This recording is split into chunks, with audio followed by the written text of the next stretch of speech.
आइए हम देखते हैं उपमा अलंकार के बारे में। उपमा अलंकार क्या होता है? किसी भी प्रस्तुत वस्तु के उसकी किसी विशेष गुण, क्रिया, स्वभाव आदि की समानता से अप्रस्तुत से समानता स्थापित की जाए। मतलब कोई भी अप्रस्तुत चीज है उससे हम समानता स्थापित कर रहे हैं तो हमारा क्या होगा? उपमा अलंकार होगा। उदाहरण के माध्यम से इसे समझेंगे। हरि पद कोमल कमल से। यहाँ पर हरि पद यानी भगवान विष्णु के पद की तुलना की गई किससे? कोमल कमल से तुलना की गई। तो यहाँ पे देखेंगे हरि पद जो है वो हमारा उपमेय है, कोमल कमल क्या है? उपमान है।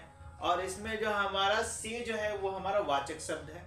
तो इससे हम तुलना कर रहे हैं यानी कोमलता से तुलना कर रहे हैं। दूसरा देखेंगे पीपर पात सरिस मन डोला, यानी पीपर के पत्ते की तरह मन जो है विचलित हो रहा है। तो यहाँ पर पीपर पात क्या है? वो उपमान का कार्य कर रहा है। मन क्या है? उपमेय है, यानी मन को हम पीपल के पत्ते की संज्ञा दे रहे हैं। और क्या कर रहा है? डोल रहा है। तो डोलना हमारा क्या है? साधारण धर्म है। और सरिस जो है वो हमारा वाचक शब्द है। वाचक शब्द जो है तो यह हमारा एक तरह से क्या है? उपमा है, यानी तुलना की जा रही है। तो ये हमारा पूर्ण उपमा है। इसमें उपमा के चारों अंग हैं: उपमेय, उपमान, साधारण धर्म और वाचक शब्द। तीसरा देखेंगे उसका मुख चंद्रमा सा सुंदर है। तो यहाँ पर देखिए मुख जो है हमारा उपमेय है, चंद्रमा क्या है? उपमान है, यानी विशेषण चंद्रमा की विशेषता दी गई है। सुंदरता हमारा क्या है? साधारण धर्म है। और वाचक शब्द हमारा सा है। तो इस तरह से हमें ये पता चलता है कि इनमें हमारा उपमा अलंकार है। जहां उपमेय के उपमान में तुलना की जाती है वहां पर हमारा क्या रहता है? उपमा अलंकार रहता है। तो इस तरह हम समझ सकते हैं। आइए हम रूपक अलंकार के बारे में देखते हैं। रूपक अलंकार होता क्या है?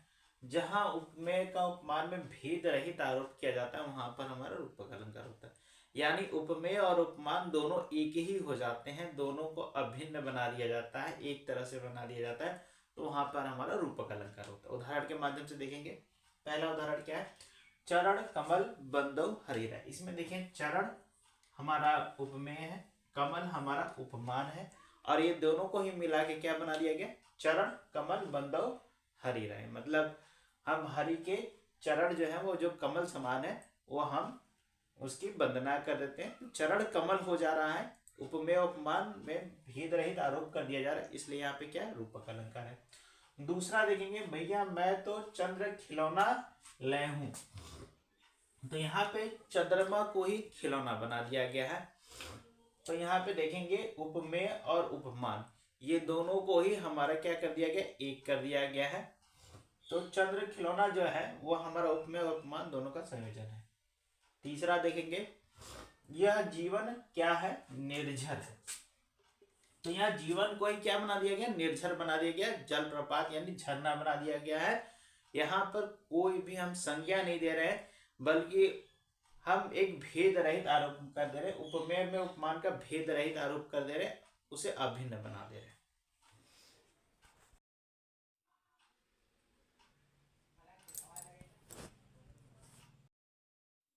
अब बात करेंगे उत्प्रेक्षा अलंकार के बारे में।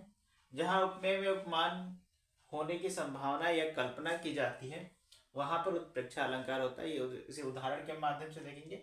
इसे जानने के लिए, पहचानने के लिए जनु मनु यु मनहु जनहु ज्यो त्यों इत्यादि अगर हम किसी भी पंक्ति या समूह में देख लें तो हम ये सीधे से कह सकते हैं कि उत्प्रेक्षा अलंकार है। देखेंगे, उस वक्त मारे क्रोध के तनु कांपने उनका लगा, मानो हवा के जोर से सोता हुआ सागर जगा।